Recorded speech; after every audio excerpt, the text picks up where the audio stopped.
Hare Krishna, Hare Krishna, Hare Hare Ram, Hare Hare Krishna, Hare Krishna, Krishna Krishna, Hare Hare Krishna, Hare Krishna, Krishna Hare Hare, Hare Krishna, Hare Krishna, Krishna Krishna, Hare Hare, Hare Hare. Hare Krishna, Hare Krishna, Krishna Krishna, Hare Krishna, Hare Krishna, Krishna Krishna, Hare Hare, Hare Krishna, Hare Krishna, Krishna Krishna, Hare Hare, Hare Krishna, Hare Krishna, Krishna Hare Hare, Hare Krishna, Hare Krishna, Krishna Hare Hare.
Hare Krishna.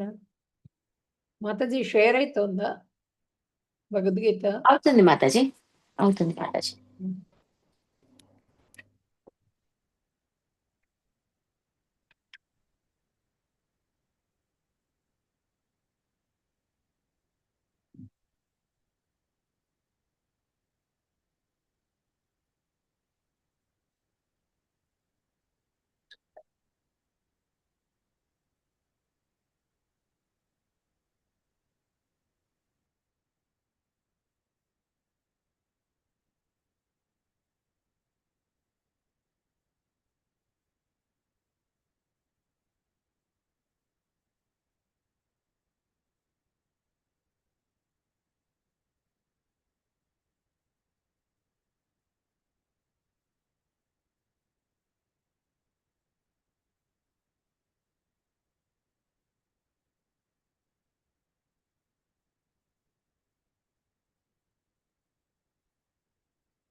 Hare Krishna. హరిణాస్తి మాతది. Hare Krishna. Prayer అవుతుందా? అవుతుంది మాతాజీ. అంటే అది ఒకే స్క్రీన్నే ఉంది మాతాజీ, మార్చలేదు కదా మీరు? అది చిన్నగా ఉందా? లేదు మాతాజీ, మామూలుగానే ఉంది. అదొక్క ఇదే ఉంది మాతాజీ, మారట్లేదండి. అక్కడి నుంచి మీరు మారుస్తున్నారా, అదే ఉంచారా? ట్రై చేస్తున్నాను. ఓకే. క్షేత్రజ్ఞ విభాగ యోగము భగవద్గీత యథాతథం, ఆ వచ్చిందా? స్లైడే ఉంది. ఆ ఓకే. స్లైడే ఉంది మాతాజీ, వచ్చింది. ఓకే. ఆ, ఓకే. దానికోసమనే చూస్తున్నాను. ఓకే, అది ఉంది మాతాజీ.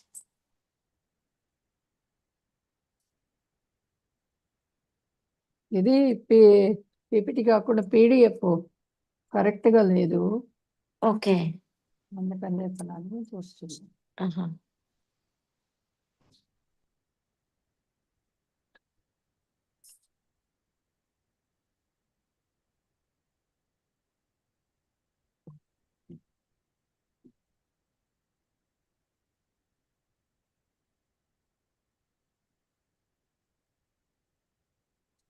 కనిపిస్తుంది అందరికి? కనిపిస్తుంది మాతాజీ, వచ్చింది. పెద్దగా ఉందా? ఇప్పుడు అది మంగళాచరణం పెట్టారు మాతాజీ. అదే చిన్న- పెద్దగా ఉందా? మామూలుగా ఆ, కనిపిస్తుంది. మామూలుగానే ఉంది మాతాజీ. ఓకే. ఓకే. స్క్రీన్ పెద్దగా రావట్లేదు. Okay okay. అందుకని చెప్పినాను. అవును మాతాజీ, సైడ్ మీరు ఏదో క్లిక్ చేసినట్టున్నారు మాతాజీ, ఆ డాక్యుమెంట్స్ అవన్నీ కనిపిస్తున్నాయి, అది క్లోజ్ చేస్తే అదే సరిపోతుంది. డాక్యుమెంట్స్ క్లోజ్ అది కనిపిస్తా ఉంది మాతాజీ.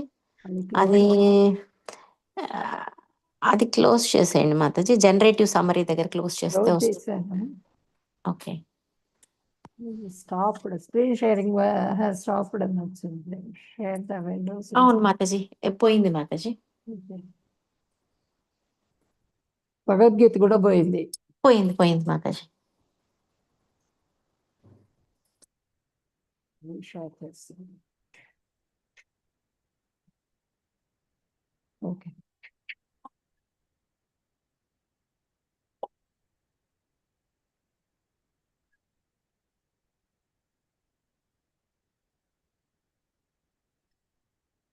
రికార్డింగ్ ఆన్ లో ఉన్నట్టు.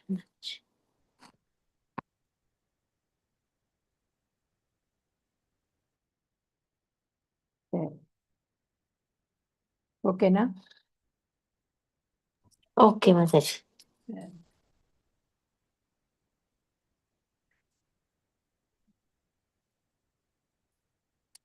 ఆల్ టూల్స్ ఉన్నాయి మాతాజీ, అది క్లోజ్ ఆల్ చేస్తాను. టూల్స్ అవన్నీ ఉన్నాయి. ఉన్నాయి మరి, అది అది అక్కడికి అది క్లోజ్ చేస్తే మొత్తము క్లోజ్ ఎంత అయిపోతా అంట పోతుంది? మాతాజీ. ఓకే ఓకే, పర్లేదు మేడం, close అవుతాయి. ఇప్పుడు కరెక్ట్ గా వచ్చింది మాతాజీ, అది పోయింది.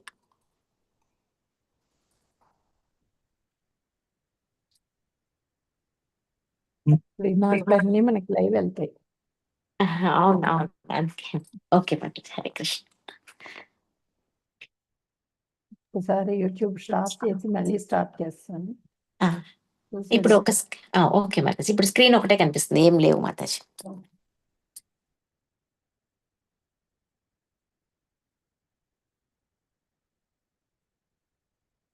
ఓన్లీ ఉండనివ్వండి, మళ్ళీ అసలుకే పోతే కష్టం. ఓకే.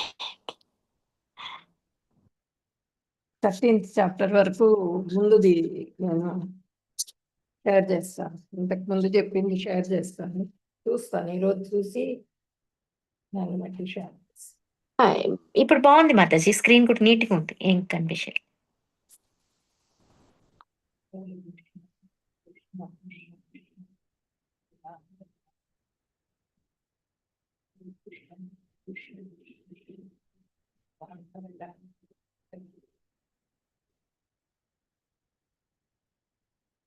హరే కృష్ణ. ఈరోజు హరే కృష్ణ భక్తులందరికీ ప్రణామాలు. హరే కృష్ణ. ఈరోజు మనము 13th చాప్టర్ చెప్పుకోబోతున్నాము. 12th చాప్టర్ నిన్న భక్తి యోగం కంప్లీట్ అయిపోయింది. నిన్న భక్తి యోగంలో 12వ అధ్యాయంలో మనం ఏం చెప్పుకున్నాము? ఏత్ ధర్మ్యామృతమిదం యథోక్తం పరిపాస్తే శ్రద్ధాధాన మత్పరమా భక్తాస్తే అతీవ మే ప్రియాః. అక్షయమైన ఈ భక్తియుక్త సేవ మార్గాన్ని అనుసరిస్తూ శ్రద్ధతో నన్నే పరమగమ్యంగా చేసుకొని పూర్తిగా నిమగ్నులై ఉండేవారు నాకు అత్యంత ప్రియులు అని చెప్పినని నిన్నటి అధ్యాయంలో చెప్పారు. అంటే ఈ భక్తి మార్గాన్ని ఎవరైతే ఎంచుకుంటారో, శ్రద్ధతో నన్నే ఎవరైతే భజిస్తారో, ఈ భక్తి మార్గాన్ని ఎంచుకున్న వాళ్ళు నాకెంతో ఇష్టమైన వాళ్ళు, శ్రేష్ఠులు అని చెప్పినని భగవంతుడు ఈ భక్తి మార్గమే ఉన్నతమైంది. మిగిలిన ఏ మార్గం కన్నా కూడా అన్నీ చాలా ఉన్నాయి మార్గాలు. కానీ అవన్నీ కూడా చాలా కష్టతరమే. క్లేశో అధిక తరస్తేష. చాలా కష్టమైనవి ఆ మార్గాలన్నీ కూడా. వాటి ద్వారా కూడా చేరుకోవచ్చు కానీ, ఇప్పుడు మనం డైరెక్ట్ ఫ్లైట్ ఎక్కితే ఒక గంటలో వెళ్ళిపోతాం ప్లేస్‌కి. ఒక 5, 6 ఫ్లైట్స్ మారి వెళ్ళామనుకోండి, వెళ్ళలేం కదా! చాలా సమయం పడుతుంది. అట్లా మనకి భక్తి మార్గం డైరెక్ట్‌గా భగవంతుడికి దగ్గర చేస్తుంది అని చెప్పనని నిన్నటి అధ్యాయంలో చెప్పుకున్నాము. ఈరోజు 13వ అధ్యాయం నుంచి మనకి జ్ఞానం గురించి చెప్తారు. ఈ 13-18 దాకా మనకి అధ్యాయాలు. ఇప్పుడు 13వ అధ్యాయంలో మనకేం చెప్తున్నారు భగవంతుడు? ఫస్ట్ మంగళాచరణం చేసుకుని తర్వాత అధ్యాయం స్టార్ట్ చేద్దాం. ఓం అజ్ఞానతిమిరాంధస్య జ్ఞానాంజనశలాకయా చక్షురున్మిలితం యేన తస్మై శ్రీ గురవే నమః. శ్రీచైతన్యమనోభీష్టం స్థాపితం యేన భూతలే స్వయం రూపः సదా మహ్యం దదాతి స్వపదాంతికం. వందేహం శ్రీగురు శ్రీయుతపదకమలం శ్రీగురున్ వైష్ణవాంశ్చ శ్రీరూపం సాగ్రజాతం సహగణ రఘునాథాన్వితం తం సజీవం సాద్వైతం సావధూతం పరిజన సహితం కృష్ణ చైతన్య దేవం శ్రీ రాధా కృష్ణ పాదాన్ సగణ లలితా శ్రీ విశాఖాన్వితాంశ్చ. హే కృష్ణ కరుణా సింధు దీనబంధో జగత్పతే గోపేశ గోపికా కాంత రాధా కాంత నమోస్తుతే. తప్త కాంచన గౌరాంగీ రాధే బృందావనేశ్వరి వృషభానుసుతే దేవి ప్రణమామి హరిప్రియే. వాంఛాకల్పతరుభ్యశ్చ కృపా సింధుభ్య ఏవ చ పతితానాం పావనేభ్యో వైష్ణవేభ్యో నమో నమః. నమో ఓం విష్ణుపదాయ కృష్ణప్రేష్ఠాయ భూతలే శ్రీమతే భక్తివేదాంత స్వామిన్యితి నామినే.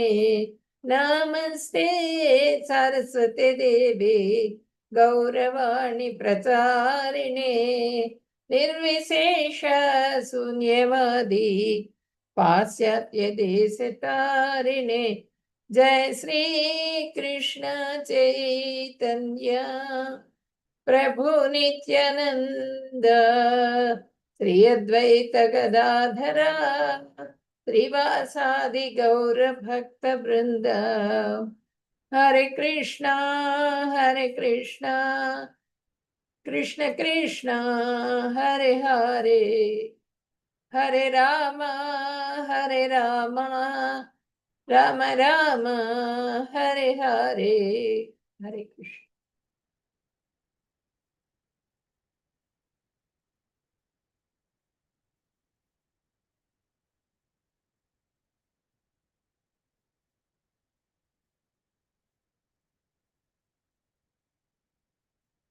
ఇప్పుడు ఈ అధ్యాయం మనకి 1 నుంచి 7 వరకు ప్రశ్నలు, తర్వాత జ్ఞానం యొక్క అంశాలేమో 8 నుంచి 12 వరకు, తర్వాత మన ఆత్మ పరమాత్మ గురించి 13 నుంచి 19వ శ్లోకం వరకు చెప్పుకుంటాం. తర్వాత జ్ఞానోదయం గురించి 20 నుంచి 35వ శ్లోకం వరకు జ్ఞానోదయం గురించి చెప్పుకుంటాం అన్నమాట.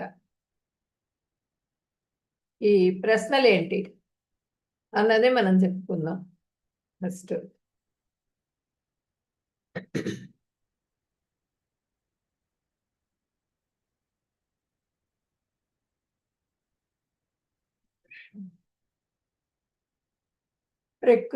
ఓం శ్రీ పరమాత్మనే నమః. అథ త్రయోదశోऽధ్యాయः. అర్జున ఉవాచ ప్రకృతిం పురుషం చైవ క్షేత్రం క్షేత్రమేవ చ.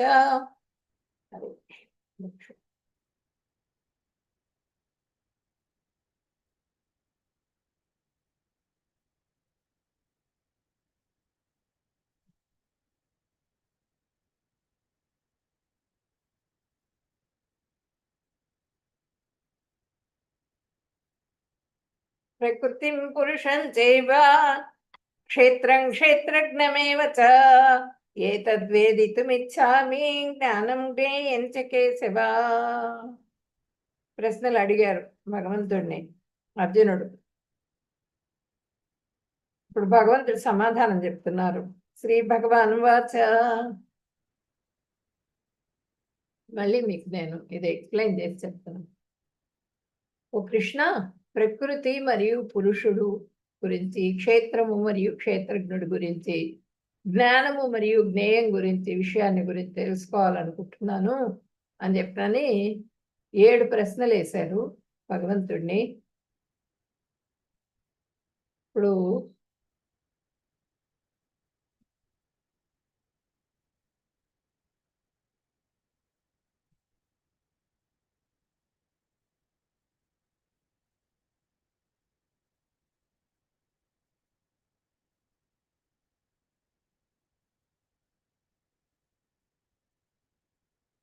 భగవంతుడు ఏం చెప్తున్నారంటే, ఇదం శరీరం కౌంతేయ క్షేత్రమిత్య విధీయతే. ఏతద్యో వేత్తి తం ప్రాహుః క్షేత్రజ్ఞ ఇతి తద్విదః. కృష్ణ భగవానుడు చెప్తున్నారు, కుంతి కుమారుడా, ఈ దేహాన్ని క్షేత్రం అని అంటారు, మరియు ఈ దేహాన్ని తెలిసిన వాడిని క్షేత్రజ్ఞుడు అని అంటారు అని చెప్తున్నారు. ఇప్పుడు మనము ఒక ఇది చెప్పుకుందాము కొంచెం, ఒక 2 నిమిషాలు. మనకి ఆధ్యాత్మిక లోకాలు, భౌతిక లోకాలు 2 ఉంటాయి. మధ్యలో ఒక నది పారుతూ ఉంటుంది అనమాట, విరజా నది. ఆ ఆధ్యాత్మిక లోకాలు ఏంటంటే వేలాది కోట్ల లోకాలు ఉంటాయి. ఆ ఆధ్యాత్మిక లోకాల్లో వైకుంఠాలు, కోట్ల వైకుంఠాలు. ఆ వైకుంఠాలన్నింటిలో కూడా నారాయణుడు ఉంటారు. ఇందులో ఏంటంటే ముక్త జీవాత్మలు ఉంటాయి. అక్కడంతా కూడా ముక్తమైనటువంటి జీవాత్మలు అక్కడ ఉంటారనమాట ఆధ్యాత్మిక లోకాల్లో, వైకుంఠాల్లో. భౌతిక జగత్తు, కిందిదేమో భౌతిక జగత్తు. ఈ భౌతిక జగత్తులో పురుషావతారాలు, మొట్టమొదటి పురుషావతారం ఏంటంటే కారణాన్నవసాయి. ఈ కారణాన్నవసాయి యొక్క శరీరం నుంచి అనాది నుంచి జీవాత్మలు ఉన్నాయి ఆ కారణాన్నవసాయి శరీరంలో. ఆ జీవాత్మలు ఏంటంటే బ్రహ్మాండాలేమో ఆ కారణాన్నవసాయి శరీరం రోమకుప్పాల మీద బ్రహ్మాండాలన్నీ ఉంటాయి.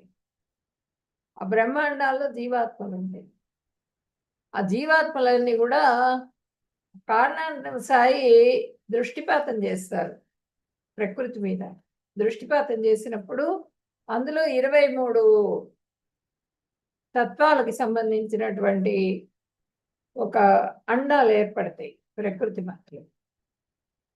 ఏర్పడిన తర్వాత అక్కడి నుంచి కారణాన్నవసాయి ఏం చేస్తారంటే ఆయన శరీరం నుంచి వచ్చినటువంటి స్వేదంతో బ్రహ్మాండాలన్నీ నిండిపోతాయి.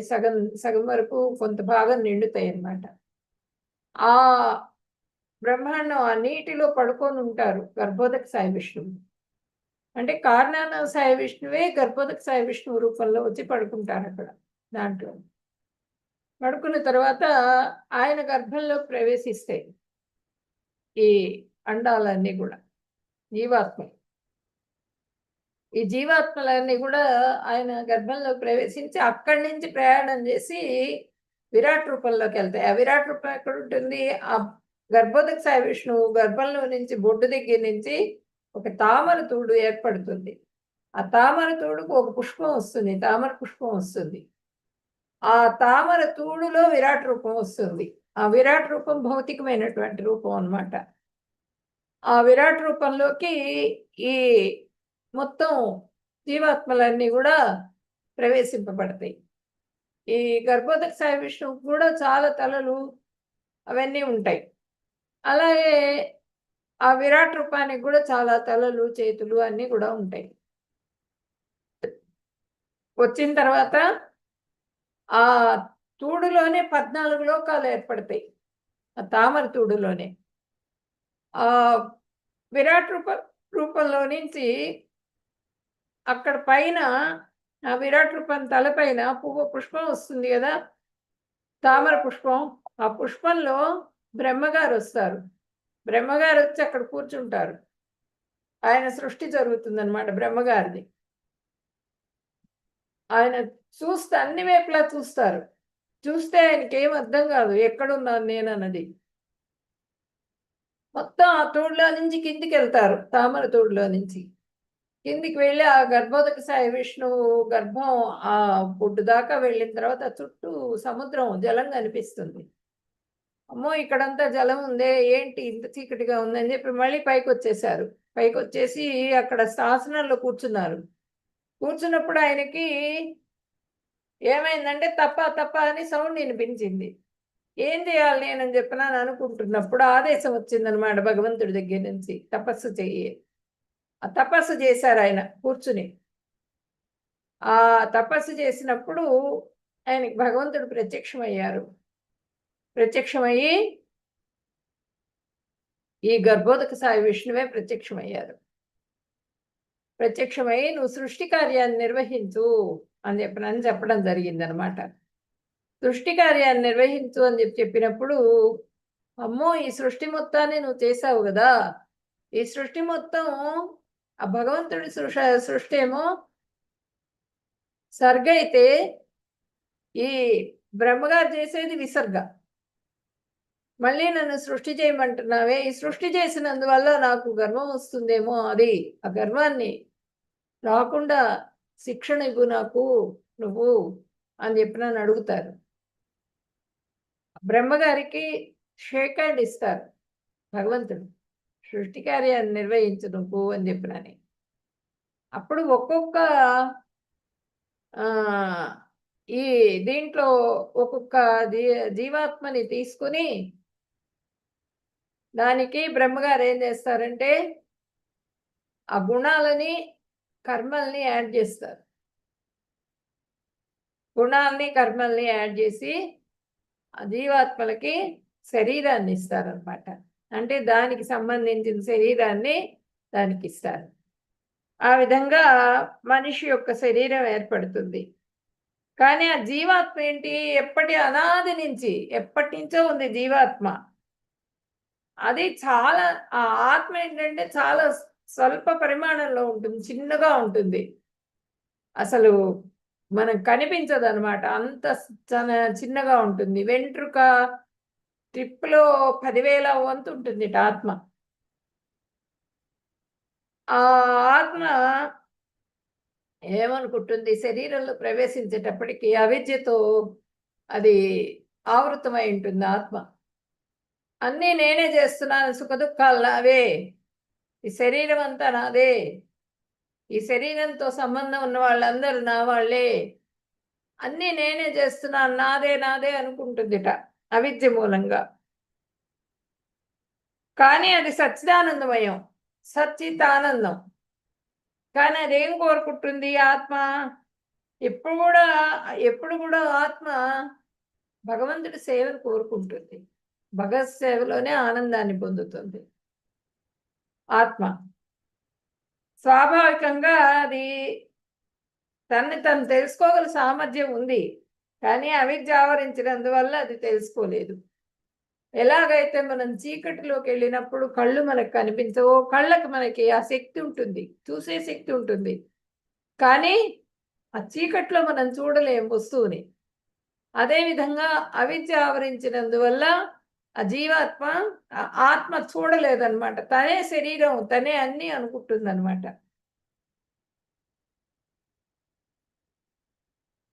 ఇది జీవాత్మేమో చిన్మయ పదార్థం. మన దేహం ఏమో మనది ఇదన్నమాట. జీవాత్మ ఎప్పుడు కూడా చిన్మయం. మన దేహం జడ పదార్థం.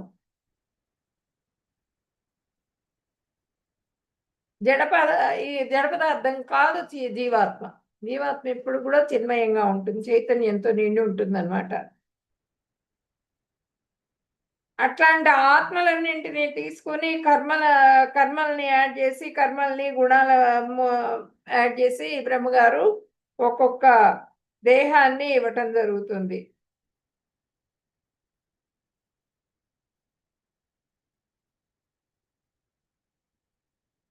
ఈ 14 లోకాలు ఏర్పడతాయి.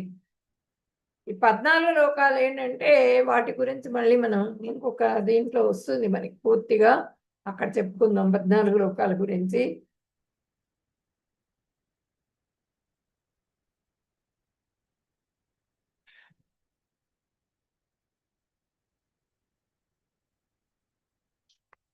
అంతా మీకు సెకండ్ లెవెల్లో పూర్తిగా మీకు ఎక్స్ప్లెయిన్ చేసి చెప్తాను. ఇప్పుడు సత్వగుణము, రజోగుణము, తమో గుణం, ఈ 3 గుణాలతో ఆవృతమై దేహం ఏర్పడుతుంది. ఇప్పుడు ఇక్కడ అడుగుతున్నారు అర్జునుడు. ఏమని అడుగుతున్నారు? ప్రకృతి అంటే ఏంటి? ప్రకృతి అంటే భౌతిక ప్రకృతి అని చెప్పినని భగవంతుడు సమాధానం చెప్పారు. పురుషుడు అంటే ఎవరు? పరమాత్మ.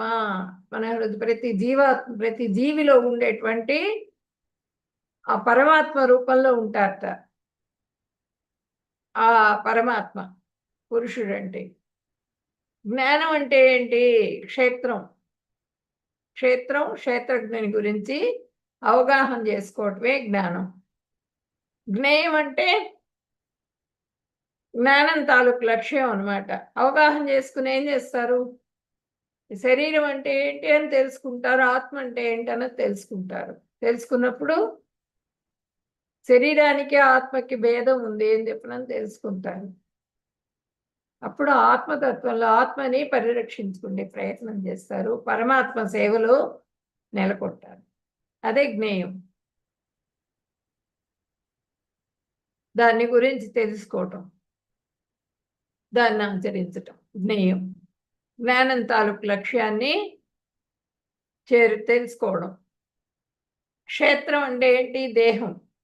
క్షేత్రం అంటే మనకి ఒక పొలంతో కూడా పోలుస్తారు. క్షేత్రాన్ని పొలం అంటారు. ఆ పొలంలో మనకి అన్ని విత్తనాలు, ఏవేవో రకరకాల విత్తనాలు వేస్తాడు రైతు. ఎప్పుడెప్పుడు పంట వస్తుంది, ఎప్పుడెప్పుడు నీళ్లు పెట్టాలి, ఎప్పుడెప్పుడు దానికి ఎరువులు వేయాలి, ఇవన్నీ కూడా రైతుకు తెలుస్తుంది. దిగుబడి ఎంత వస్తుంది, ఇవన్నీ కూడా తెలుస్తాయి. కలుపు మొక్కలు ఎప్పుడు తీయాలి, ఆ కలుపు మొక్కలన్నీ ఏరేస్తాడు. అవన్నీ రైతు చేస్తాడు. అదేవిధంగా భగవంతుడికి మన శరీరాలు భూతకాలం తెలుసు, భవిష్యత్తు కూడా తెలుసు. వర్తమాన కాలం, భవిష్యత్ కాలం మొత్తం కూడా తెలుసు. 3 కాలాలు. మనం ముందు ఎట్లా ఉన్నాము, ఇప్పుడు ఏం జరుగుతుంది, తర్వాత ఏంటి అన్నది కూడా భగవంతుడికి తెలుసు. భూత భవిష్యత్ వర్తమాన కాలాలు అన్నీ కూడా భగవంతుడికి తెలుసు. రైతుకి ఏ విధంగా తెలుసో అదే విధంగా భగవంతుడికి కూడా తెలుసు. మనం చేసుకున్న కర్మల ప్రకారంగా మనకి అన్ని శిక్షలు పడుతూ ఉంటాయి. ఇక్కడ ఈ భౌతిక లోకంలో మనం శిక్షల్ని అనుభవిస్తూ ఉంటాం. తర్వాత కొన్ని శిక్షలు మనం చనిపోయిన తర్వాత కూడా కొన్ని అనుభవించాల్సి వస్తుంది. క్షేత్రజ్ఞుడు అంటే ఎవరు? ఈ దేహమే క్షేత్రం. ఆ దేహం ఎట్లా ఏర్పడింది అన్నది తెలుసుకోవడం. దేహం ఎట్లా? శరీరం 24 అంశాలు పెట్టి ఏర్పడ్డది. ఈ వికారాలు ఇవన్నీ కూడా అన్నీ కూడా యాడ్ అవుతాయి. క్షేత్రజ్ఞుడు అంటే ఎవరంటే పరమాత్మ, ఆత్మ ఇద్దరు కూడా క్షేత్రజ్ఞులు. దేహాన్ని ఎరిగిన వాళ్ళు అంటే క్షీరోదక సాయి కానీ గర్భోదక సాయి కానీ వీళ్ళు దేహం గురించి పూర్తిగా తెలిసి ఉంటుంది వాళ్ళకి, క్షీరోదక సాయికి.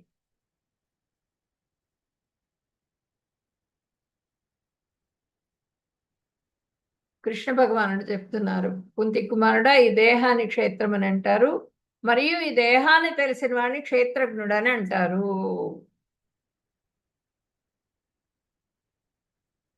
క్షేత్రజ్ఞం చాపి మాం విద్ధి సర్వక్షేత్రేషు భారత క్షేత్రజ్ఞయో జ్ఞానం యత్తజ్ఞానం మతం మమ.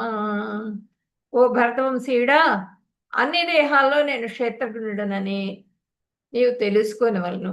ఈ శరీరాన్ని మరియు దాన్ని తెలిసిన వాడిని అర్థం చేసుకుంటే జ్ఞానం. ఇది నా అభిప్రాయం. శరీరం గురించి ఎవరైతే తెలుసుకుంటారో, ఆ క్షేత్రజ్ఞుడి గురించి ఎవరైతే తెలుసుకుంటారో అదే జ్ఞానం. జ్ఞానం అంటే ఏంటి అంటే అదే జ్ఞానము. ఇది నా అభిప్రాయం అని చెప్పనని చెప్పారు.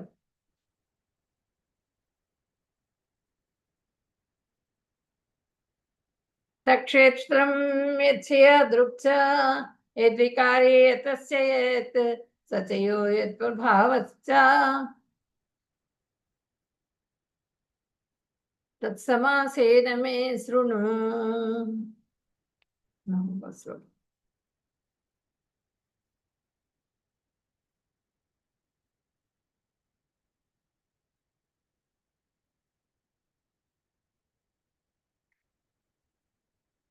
తక్షేత్రం యచ్చయా దృక్చ యద్వికారే యతస్య యత్ సచయో యత్ప్రభావశ్చ తత్సమాసేన మే శృణు.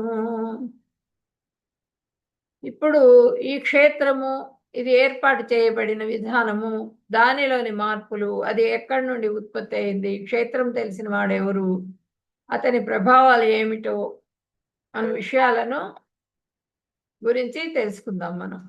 ఇప్పుడు ఇప్పటి వరకు విన్నాం, ఇంకా కూడా తెలుసుకుందాం మనం. క్షేత్రం అంటే ఏంటి, ఆ క్షేత్రం ఎలా ఏర్పడింది, వాటిని గురించి కూడా తెలుసుకుందాం.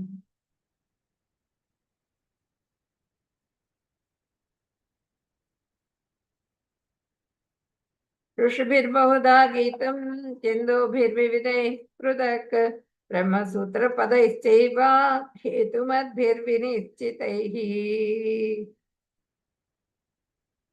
బ్రహ్మసూత్రాలు. బ్రహ్మసూత్రాలు ఏంటి? అన్నమయ, ప్రాణమయ, జ్ఞానమయ, విజ్ఞానమయ, ఆనందమయ. బ్రహ్మపుత్యం అంటారు దీన్ని.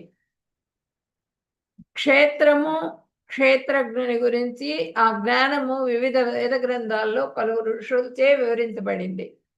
ఎన్నో వేద సూత్రాల్లో, ప్రత్యేకంగా బ్రహ్మసూత్రాల్లో ఇది సహేతుకంగా, హేతుబద్ధంగా వివరింపబడింది. దాన్ని బ్రహ్మపుత్యం అంటారు. బ్రహ్మపుత్యం ప్రతిష్ట. ఇది ఏంటంటే అన్నమయ స్టేజ్లో దేవదేవుని శక్తి యొక్క వ్యక్తీకరణ ఒకటి ఉన్నది. దేవదేవుని భౌతికమైన అనుభూతి. తర్వాత ప్రాణమయ ఆహారంలో గుర్తించిన తర్వాత, దివ్య పరమ సత్యాన్ని ఆహారంలో గుర్తించిన తర్వాత మానవుడు దాన్ని జీవ చిహ్నాలలో, జీవరూపంలో గుర్తించును. అంటే ఇప్పుడు అన్నమయ్య స్టేజ్ అంటే మనకి పిల్లవాడు పుడతాడు కదా, పుట్టినప్పుడు ప్రతిదీ అన్నమయ్య స్టేజ్, ప్రతిదీ అన్నీ తిందాం అనుకుంటాడు. అట్లాగే భక్తుడు ఇదా అదా అదా అదా వాళ్ళకి కన్ఫ్యూజ్ అయిపోతూ ఉంటారన్నమాట. ఆ స్టేజ్ అన్నమయ్య స్టేజ్. అదే ప్రాణమయ స్టేజ్ అనేటప్పటికీ ఒక లెవెల్కి వస్తారు మనం ప్రాణమయ స్టేజ్కి వచ్చేటప్పటికి. ఈ భగవద్గీత క్లాసులో జాయిన్ అవుదాం, ఇది నేర్చుకుందాం అని చెప్పిన ఒక స్థిరమైన అభిప్రాయానికి వస్తారు. వచ్చిన తర్వాత జ్ఞానమయ అంటే దాని గురించి తెలుసుకుంటారు. విజ్ఞానమయ ఆ తెలుసుకున్న దాన్ని ఆచరణలో పెట్టడానికి ప్రయత్నం చేస్తారు. ఆనందమయ ఆచరణలో పెట్టేటప్పటికి వాళ్ళకి ఏమైతుంది? భగవంతుడి కృప లభిస్తుంది. ఆ కృప ద్వారా వాళ్ళు ఆనందాన్ని, ఒక అహైతుక కృపరా ఒక సాధువు యొక్క కృప లభిస్తుంది.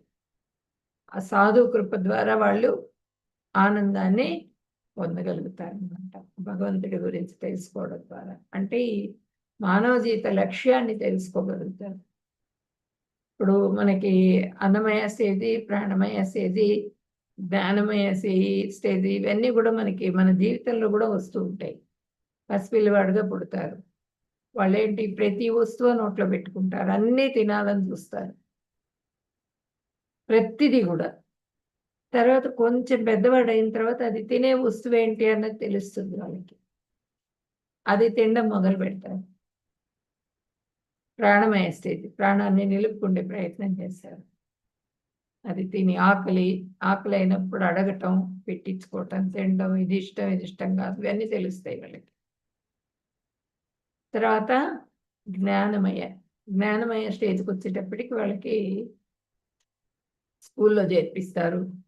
ఒక గురువు వీళ్ళందరూ కూడా ఏర్పడతారు. ఆ పాఠాలు చదువుకోవటం, స్కూల్‌కెళ్ళి రావటం, గురుకులానికెళ్ళి రావడం ఇదంతా జ్ఞానమయ స్టేజ్.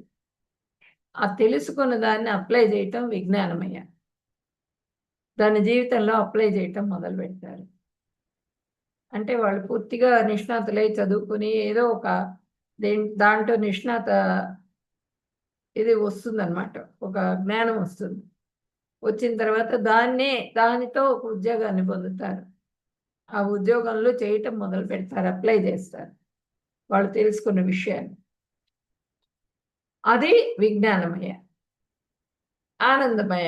ఆనందమయ లైఫ్‌లో సెటిల్ అయిపోయినామని చెప్పనని పెళ్లి చేసుకుంటారు. మళ్ళీ ఇల్లు, పిల్లలు, సంసారం ఇదంతా కూడా ఆనందమయ స్టేజ్. అట్లా భౌతికంగా ఇదనమాట. ఆధ్యాత్మికంగా ఏంటంటే అది. అలా చూసుకోవాలి మనం. ఇదే బ్రహ్మపుత్యం.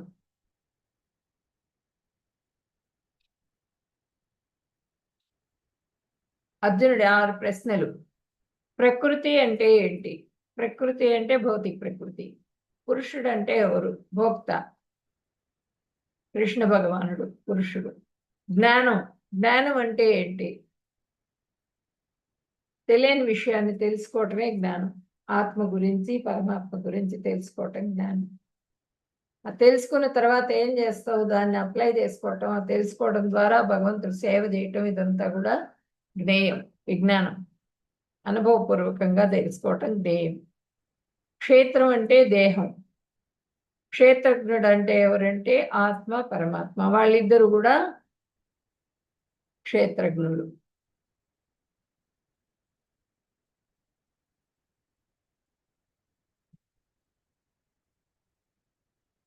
ఇప్పుడు ఆత్మ, పరమాత్మ ఏంటంటే ఒక చెట్టు మీద పక్షులుగా ఉంటారు. అది కిందలో ఇచ్చారు.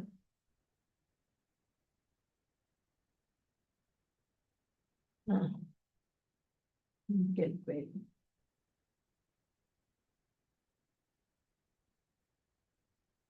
ఒక చెట్టు ఉంటుంది. ఆ చెట్టు మీద 2 పక్షులు ఉంటాయి. ఒక పక్షి ఏమో ఆత్మ ఏం చేస్తుంది? ఒక పక్షి ఆత్మ, ఒక పక్షి పరమాత్మ. ఆత్మ ఏం చేస్తుందంటే ఆ దేహంలో ప్రవేశిస్తుంది. దేహం అనే చెట్టు. ఆ దేహంలో ప్రవేశిస్తుంది. ప్రవేశించి అన్నీ నేననుకుంటుంది. అన్నీ ఎంజాయ్ చేయటం మొదలుపెడుతుంది. కర్మలన్నీ గూడా. భోక్త. భుజించటం మొదలుపెడుతుంది. ఆ బ్యాగ్ నింపుకుంటూ ఉంటుందనమాట గులకరాళ్ళతో. ఆ బ్యాగ్ మొయ్యలేక పరమాత్మ ఏంటంటే చూస్తూ ఉంటారు సాక్షిభూతుడుగా. అది మొయ్యలేక మళ్ళీ ఆ కర్మలన్నీ చేసిన పాడు పనులన్నీ కూడా మోస్తూ ఇంకో దేహాన్ని తీసుకుంటుంది. ఇంకో దేహంలో ప్రవేశిస్తుంది. అదనమాట. తర్వాత 6, 7 శ్లోకాలు. మహాభూతాన్యహంకారో బుద్ధిరవ్యక్తమేవ చ ఇంద్రియాణి దశైకంచ పంచచేంద్రియగోచరాః ఇచ్ఛాదేశః సుఖం దుఃఖం సంఘాతాశ్చేతనా ధృతిః ఏతక్షేత్రం సమాసేన సవికారముదాహృతం. పంచమహాభూతాలు మిథ్యాహంకారం, బుద్ధి, అవ్యక్తము, దశ ఇంద్రియాలు, జ్ఞానేంద్రియాలు, పంచ జ్ఞానేంద్రియాలు. ఏంటి చెప్పండి, మీరు చాట్ బాక్స్లో పెట్టండి. పంచ జ్ఞానేంద్రియాలు ఏంటో పెట్టండి. పంచ జ్ఞానేంద్రియాలు, పంచ కర్మేంద్రియాలు, పంచ జ్ఞానేంద్రియాలు, పంచ కర్మేంద్రియాలు. తర్వాత మనసు, బుద్ధి, అహంకారం, పంచ ఇంద్రియ గ్రాహ్యాలు. పంచ జ్ఞానేంద్రియాలు ఏంటి మనకి? కళ్ళు.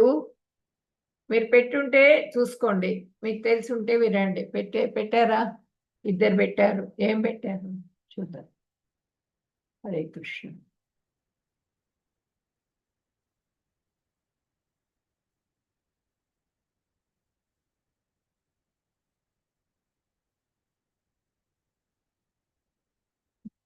పెట్టలా ఏమి?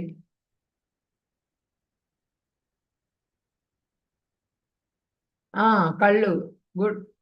నోరు, నాసిక, చెవులు.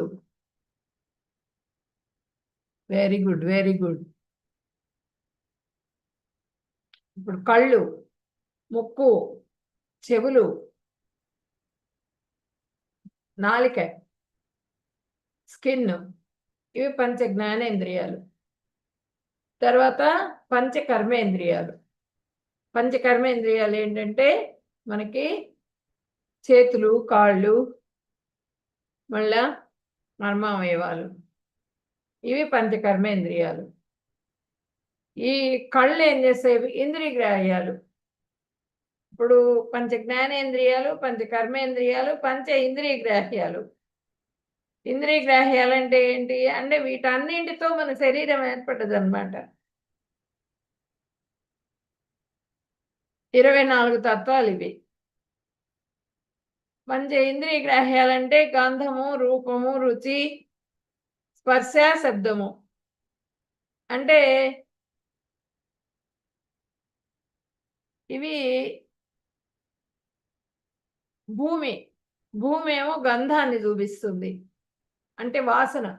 వర్షం ఎక్కడైనా వర్షం కురుస్తూ ఉంటుంది, మనకి తెలుస్తుంది కదా, వాసన వస్తుంది మనకి.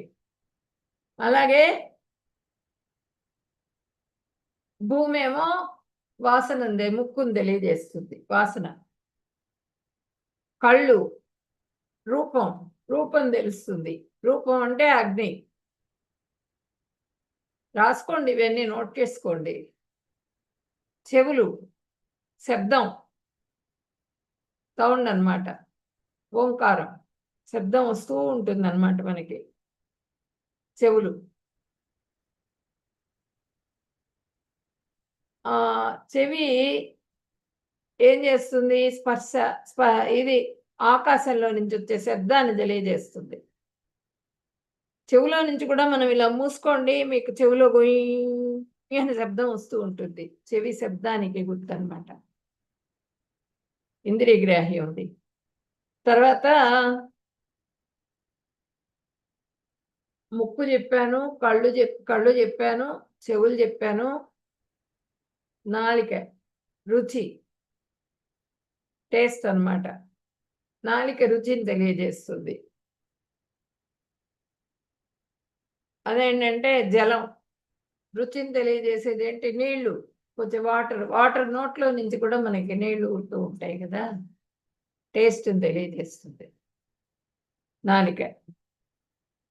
భూమి, అగ్ని, జలము, వాయువు, ఆకాశం. ఈ 5ంటితో పంచభూతాలు అంటారు. ఈ 5ంటితో మన శరీరం ఏర్పడ్డది. ఇవన్నీ కూడా తర్వాత వాటికి సూక్ష్మాంశాలు యాడ్ అయినాయి. ఇవన్నీనేమో భౌతిక శరీరం. భౌతిక శరీరం ఏర్పడ్డది దీంతో. దానిలో సూక్ష్మ శరీరం అంటారు. మనసు, బుద్ధి, అహంకారం సూక్ష్మ శరీరం. అది ఇది స్థూల శరీరం.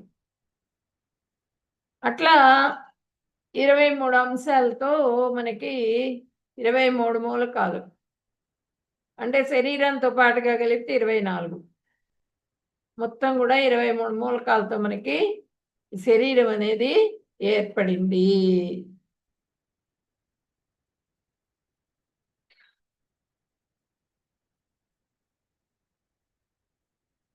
పంచమహాభూతాలు, మిథ్యాహంకారం, బుద్ధి, అవ్యక్తం, 10 ఇంద్రియాలు, 10 జ్ఞానేంద్రియాలు, మనస్సు మరియు 5 ఇంద్రియ గ్రాహ్యాలు, కోరిక, ద్వేషము, ఆనందము, మొత్తం జీవిత లక్షణం. ఇది కాదమ్మా, నేను చెప్పింది నోట్ చేసుకోండి.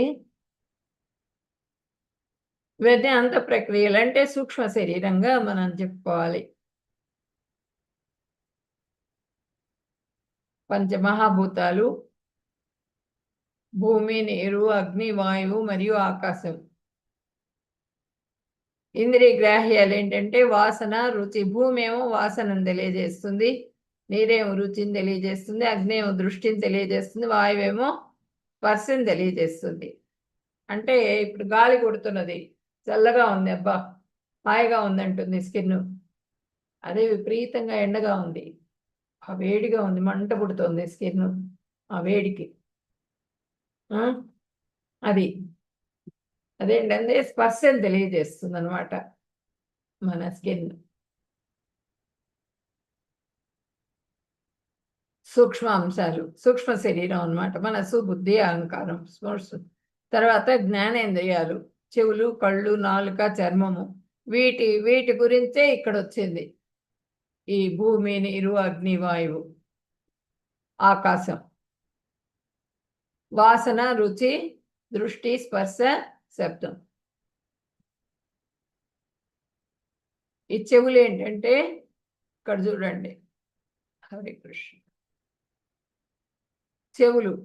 చెవులేమో శబ్దాన్ని తెలియజేస్తాయి, కళ్ళేమో రూపాన్ని తెలియజేస్తాయి, నాలుకేమో రుచిని తెలియజేస్తుంది, చర్మం ఏమో స్పర్శని తెలియజేస్తుంది, ముక్కేమో వాసనను తెలియజేస్తుంది.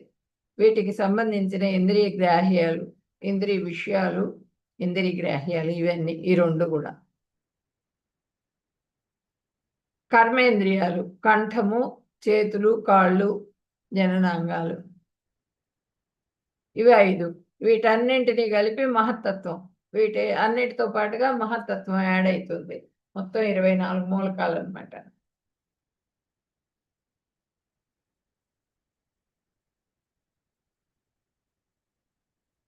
జ్ఞానం యొక్క అంశాలు.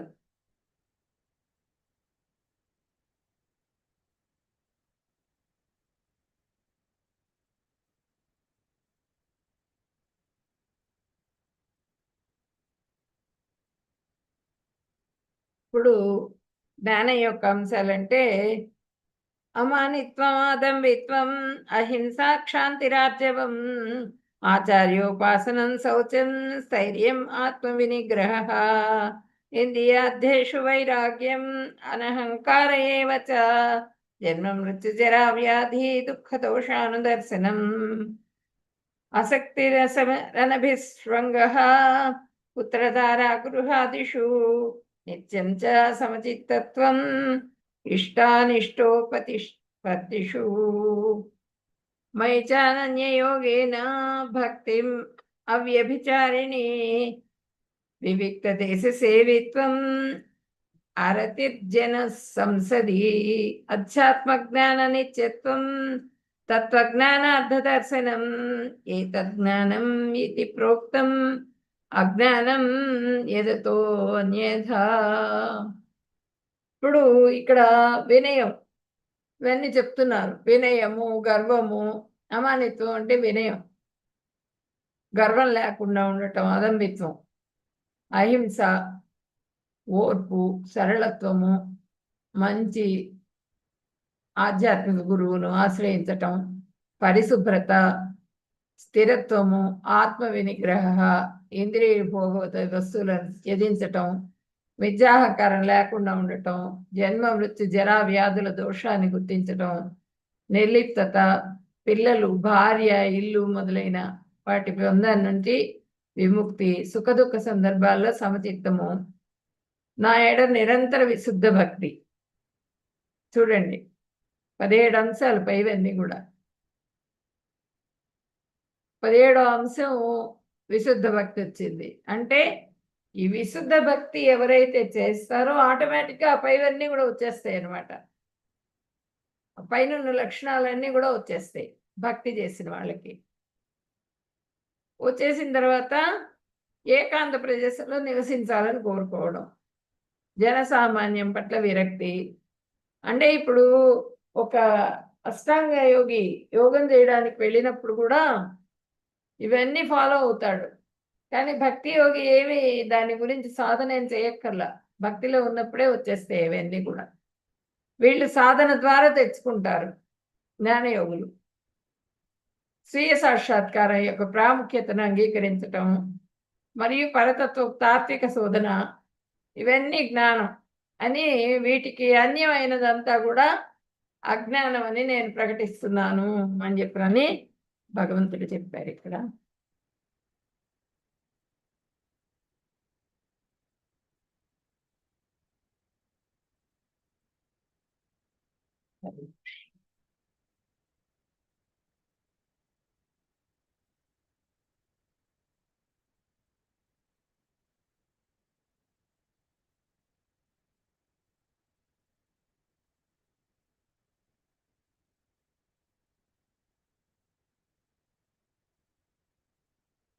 నేయం యత్తత్ ప్రవక్ష్యామి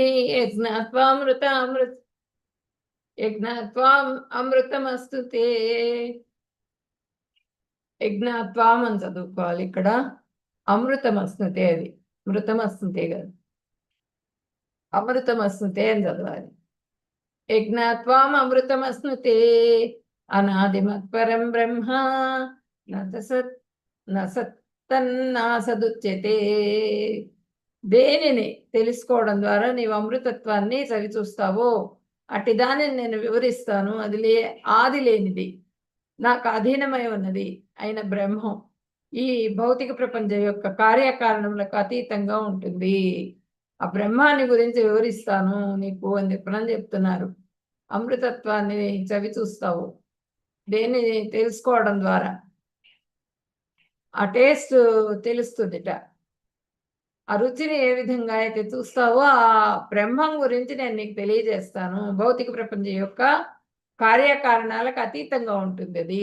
ఈ బ్రహ్మం అన్నది పరమైంది. భౌతికమైనటువంటి ఈ వీటికి అన్నింటికీ కూడా, మనం చేసే కార్యకారణాలన్నింటికీ కూడా పరమైంది అని చెప్పినని భగవంతుడు ఇక్కడ చెప్తున్నారు.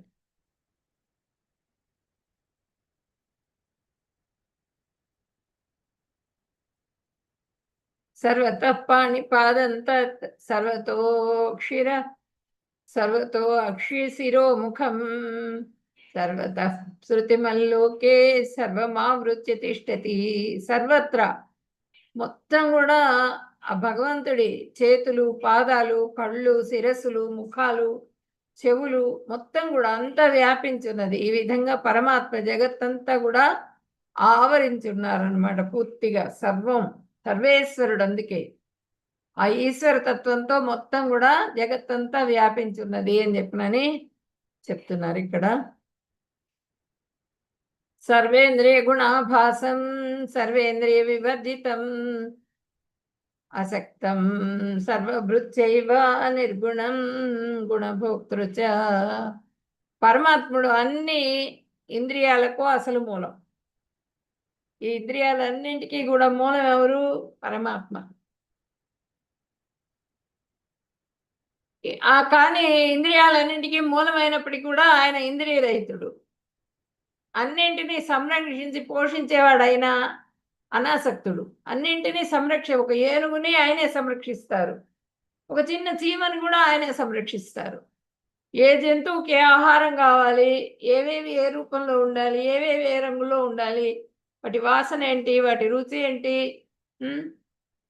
మనం తాగేవి, చీకేవి, నాకేవి అన్నీ కూడా ఆయన సృష్టిలో జరిగినటువంటివి. ఈ ఇంద్రియాలకు సంబంధించిన వాసనలన్నీ కూడా ఆయన సృష్టించినటువంటివి.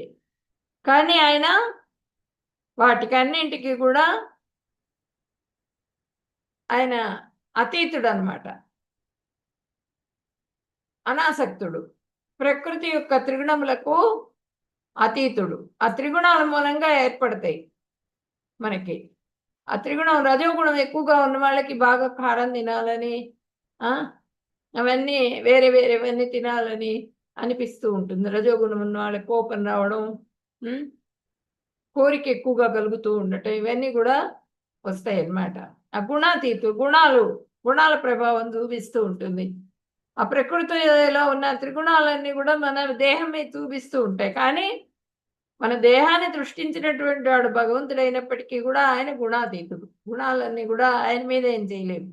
మరియు అదే సమయంలో ప్రకృతి త్రిగుణాలకు ఆయనే ప్రభువు. ఈ త్రిగుణాలకి కూడా ప్రభువు ఎవరంటే భగవంతుడే.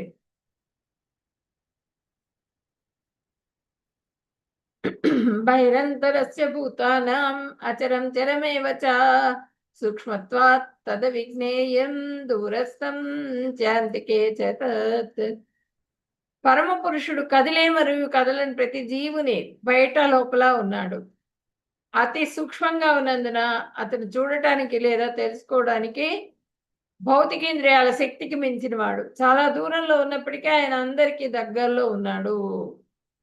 మన చుట్టూ ఉన్నారు ఆయన, వ్యాపించున్నారు మొత్తం కూడా.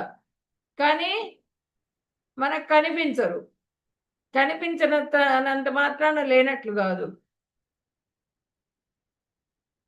అదే చెప్తున్నారు ఇక్కడ. శక్తికి మించిన వాడు. ఇంద్రియాల శక్తి మన ఈ ఇంద్రియాలు, భౌతికమైన ఇంద్రియాలతో ఆ భగవంతుని దర్శనం చేసుకోలేము మనం. ఆ భక్తి అనేటువంటిది బాగా శుద్ధ భక్తులైనప్పుడు వాళ్ళకి దర్శనం అవుతుంది. భగవంతుడు ఏంటి అన్నది దర్శనం అవుతుంది వాళ్ళకి.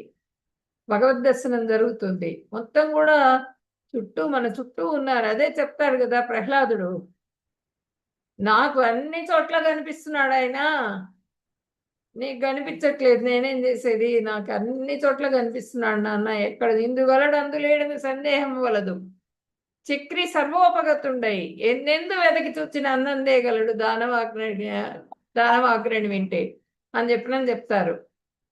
అన్ని చోట్ల ఉన్నారు ఆయన, నాకు కనిపిస్తున్నారంటారు.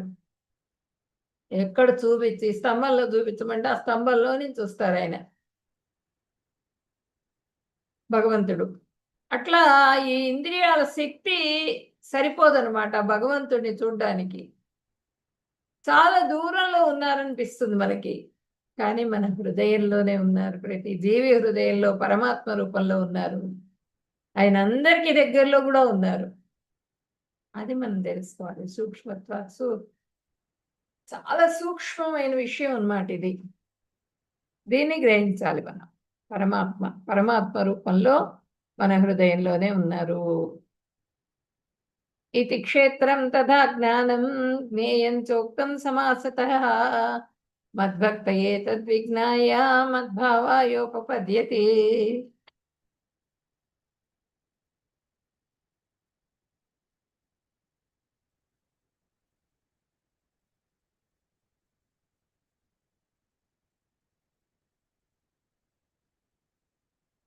ఆత్మ పరమాత్మ గురించి తెలుసుకోవాలి. జ్ఞానం ఇది ఈ విధంగా క్షేత్రము, జ్ఞానము మరియు జ్ఞేయం విషయాన్ని నేను సంగ్రహంగా తెలియజేశాను. నా భక్తులు మాత్రమే దీనిని యథార్థంగా అర్థం చేసుకోగలరు. అలా చేసిన పిదప వారు నా దివ్య స్వభావాన్ని పొందుతారు. భక్తులకు మాత్రమే అర్థమవుతుంది అని చెప్తున్నారు. భక్తులకు మాత్రమే ఈశ్వర తత్వం అనేది అర్థమయ్యేది భక్తులకు మాత్రమే. అశుద్ధ భక్తులకు అర్థమవుతుంది. అశుద్ధ భక్తుల స్థితికి చేరిన తర్వాత వాళ్ళకి తెలుస్తుంది అనమాట, భగవంతుడు అంటే ఏంటి, పరమాత్మ అంటే ఏంటి, ఆ సృష్టి అంటే ఏంటి, మన జీవాత్మ అంటే ఏంటి, దేహం అంటే ఏంటి, ఆత్మ అంటే ఏంటి, ఇవన్నీ కూడా వేరే వాళ్ళు ఎవరికి కూడా తెలియదు అని చెప్తున్నారు. మామూలు వాళ్ళకి ఎవరికి కూడా తెలియదు. మనం కొంచెం భగవద్గీత వింటూ, భాగవతం చదువుకుంటూ, భాగవతం వింటూ మీరు టెంపుల్కి వెళ్ళారనుకోండి, మీకు భగవంతుడి రూపం ఒక రకంగా కనిపిస్తుంది. ఏమీ చదువుకోలేదు, మీరు ఏమీ తెలుసుకోలేదు. టెంపుల్కి వెళ్ళారు, మందిరానికి వెళ్ళాడు, మందిరానికి వెళ్ళినప్పుడు ఆ భగవంతుడిని ఇంకో రకంగా చూడగలుగుతారు మీరు. మన హృదయంలో ఆ ప్రతిస్పందన రాదనమాట భగవంతుడిని చూసినప్పుడు. మనం ఎప్పుడైతే జపం చేస్తూ మనము భగవంతుడి శాస్త్రాన్ని అంతా కూడా వింటూ అర్థం చేసుకుంటూ దాన్ని మన జీవితంలో అప్లై చేసుకుంటూ మనం ఆ విధంగా ఉన్నప్పుడు శుద్ధ భక్తులుగా మారుతూ ఉన్నప్పుడు మారే ప్రయత్నం చేస్తూ ఉన్నప్పుడు మనలో కలిగేటువంటి భావనలన్నీ కూడా డిఫరెంట్గా ఉంటాయి.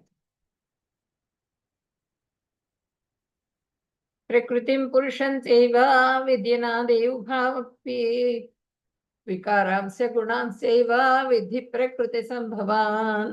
భౌతిక ప్రకృతి జీవులు కూడా రెండు కూడా అనాదైనవి, సనాతనమైనవి అని తెలుసుకోవాలి. వాటి మార్పులు భౌతిక గుణాలు కూడా భౌతిక ప్రకృతి నుండి ఉత్పత్తి అయినటువంటివే.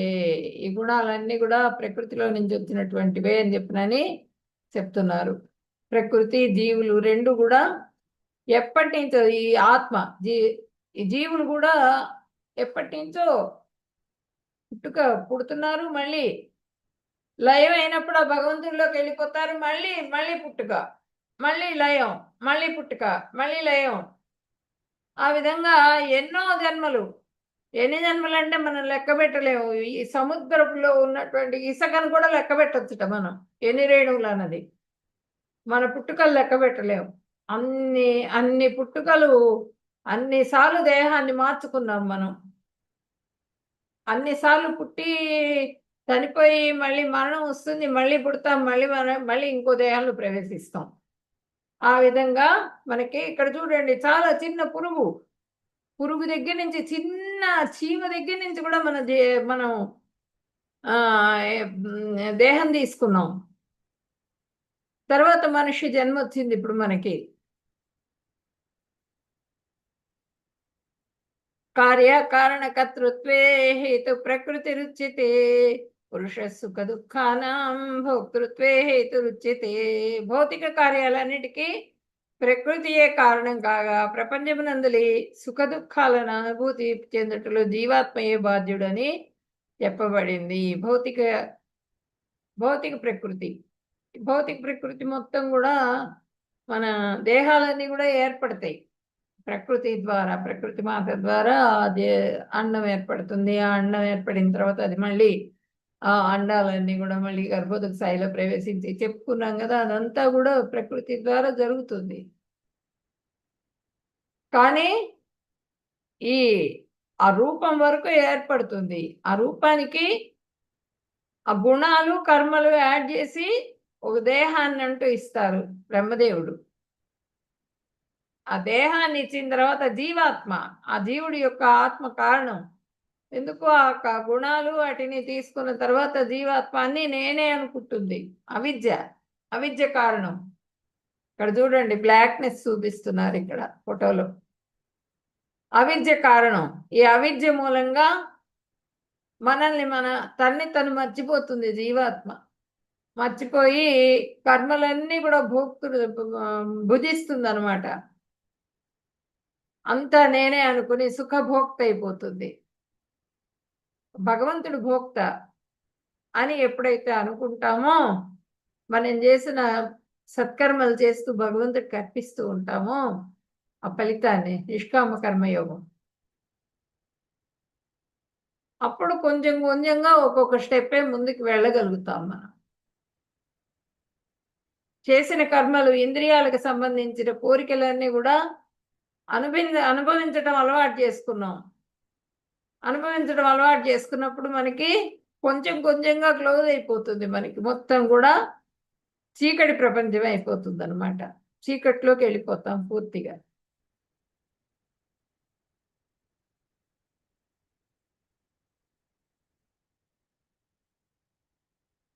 ఇక్కడ చూడండి, 84 లక్షల జీవరాశులు, అన్నింటికీ కూడా బ్రహ్మగారు వీటికి అన్నింటికీ కూడా దేహాలను ఇచ్చారు. వాళ్ళ కర్మల్ని బట్టి దేహం ఏర్పడ్డది. ఆ కర్మలన్నింటినీ క్యారీ చేసుకుని జీవాత్మ ఆ దేహంలో ప్రవేశిస్తుంది. 84 లక్షల జీవరాశులు, మనకి 9 లక్షలు వాటర్లో ఉండేటువంటివి, 20 లక్షలేమో నాన్ మూవింగ్ లివింగ్ ఎంటైటీస్, అంటే స్థావర జంగమాలు, ట్రీస్, ప్లాంట్స్ ఇవన్నీ కూడా వస్తాయి. తర్వాత 11 లక్షలు ఇన్సెక్ట్స్ అన్నమాట. రెప్టైల్స్, ఇన్సెక్ట్స్ ఇవన్నీ కూడా 11 లక్షలు. 10 లక్షల స్పెసీస్ బర్డ్స్ ఇవన్నీ కూడా వస్తాయి. 30 లక్షలేమో క్వాడ్రూపెడ్స్. హ్యూమన్ స్పెసీస్ 4 లక్షలు. మన మనుషుల శరీరాలు, మన మానవుల దేహాలు 4 లక్షలు అన్నమాట. 4 లక్షల రకాలు. ఇవన్నీ కూడా కలిపి మనకి 84 లక్షల జీవరాశుల జన్మలన్నీ కూడా మనం ఎత్తాము ఇప్పుడు. పురుష ప్రకృతిస్థో హి భుంక్తే ప్రకృతిజాన్ గుణాన్ కారణం గుణ సంగోస్య సదసద్యో నే జన్మసు. భౌతిక ప్రకృతిలో స్థితమై ఉన్న జీవాత్మ ప్రకృతి త్రిగుణాలను అనుభవించుతూ జీవిత మార్గమును అనుసరించను. వాటి పట్ల మమకారాసక్తి జీవాత్మకు ఉన్నత మరియు అధమ జన్మలకు కారణమగును. అది ఈ జీవాత్మ శరీరంలో దేహంలో ప్రవేశించిన తర్వాత అది అది ఏ విధంగా అయితే ఆ కర్మలన్నింటికి భోక్తగా మారుతుందో, ఆ ఇంద్రియ సుఖాలన్నీ కూడా అనుభవిస్తుందో, దానికి తగ్గ శరీరం వాళ్ళకి నెక్స్ట్ దేహం అది లభిస్తుంది అనమాట. దానికి కారణం ఏంటంటే మమకారాసక్తి. మమకారం మూలంగా అన్నీ కూడా జరుగుతాయి. నా వాళ్ళు, నా కొడుకు, నా కూతురు, తప్పులు చేస్తూ ఉంటాం అన్నీ కూడా. మంచి పని చెయ్యం అసలు. ఎప్పుడు కూడా నా అని ఎప్పుడైతే అనుకున్నామో అన్నీ తప్పులే జరుగుతాయి. ఎదుటి మనిషిని కూడా సక్రమంగా చూడలేం మనం. ఎవరైనా పిల్లవాడు చనిపోయిన వాళ్ళు ఉంటారు. వాళ్ళు మన పిల్లవాడిని ప్రేమగా చూస్తే బాధపడతాం, భయపడతాం. తప్పనమాట అది. తప్పులు చేస్తూ ఉంటాం అన్నీ. ఇట్లాంటివే తప్పులన్నీ కూడా. ఇలాంటివన్నీ కూడా చేస్తూ ఉంటాం. ఆ తప్పులు చేసినప్పుడు ఏమైతుంది, ఎవరైనా భర్త చనిపోయిన వాళ్ళు ఎదురు రాగానే ఆమెను తిట్టడం మొదలు పెడతాం.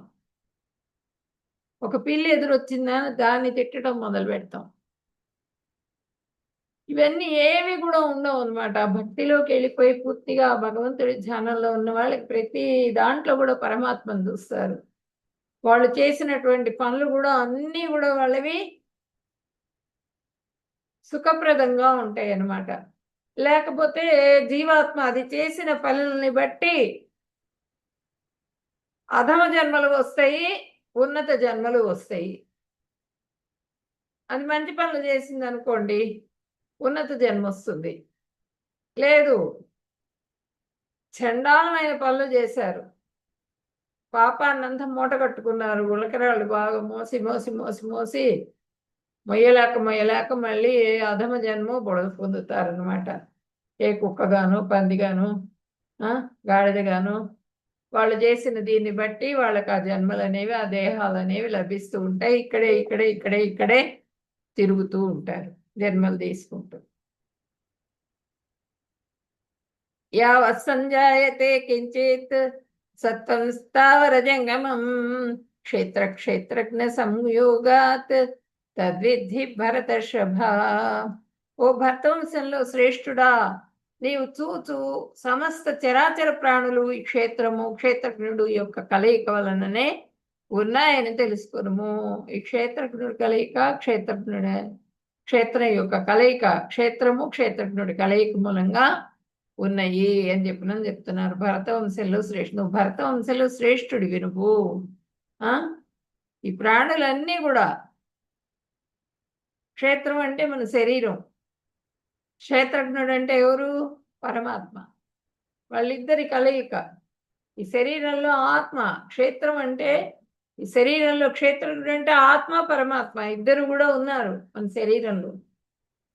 ఈ రెండిటి కలయిక మూలంగా మనకి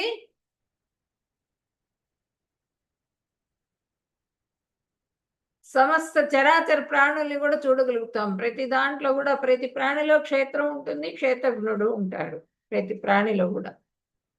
అదే చెప్తున్నారు ఇక్కడ. ఆ ఆత్మని చూడగలవా నువ్వు? ఈ మైక్రోస్కోప్ లో చూడగలవా? చూడలేవు. పరమాత్మను చూడగలవా? చూడలేవు. మనం చూడగలిగింది దివ్య దృష్టితో మాత్రమే దాన్ని సూక్ష్మ దృష్టి. ఆ సూక్ష్మమైనటువంటి ఆ దృష్టి లభించినప్పుడు మాత్రమే చూడగలుగుతాం, లేకపోతే చూడలేం. సమం పశ్యన్ హి సర్వత్రా సమమస్థితమీశ్వరం నహి నస్త్యాత్మనాత్మానం తతో యాతి పరాం గతిం.